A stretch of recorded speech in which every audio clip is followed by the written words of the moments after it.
The next part in setting up a laser cut file for AutoCAD is going to be installing what's called the universal laser plot style. So if you've ever used plot styles in CAD, when you go to plot, you have this plot style table over here on the right, and you can make your own or you can change them based on how you want your prints to look. So you can see here that I have something called universal laser in here. You guys will not have that by default in your AutoCAD settings. So what we're going to have to do is we're going to type Styles Manager, and we're going to hit Enter, and this is going to bring up a window for us. So if you don't want to navigate to it that way, you can click this little AutoCAD icon over here, go to Print, and then Manage Plot Styles, and that will bring up the same menu.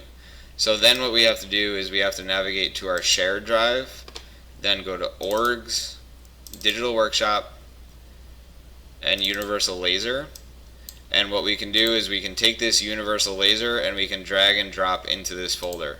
Once that happens, you will have the Universal Laser, which will allow these lines to be converted to cut paths.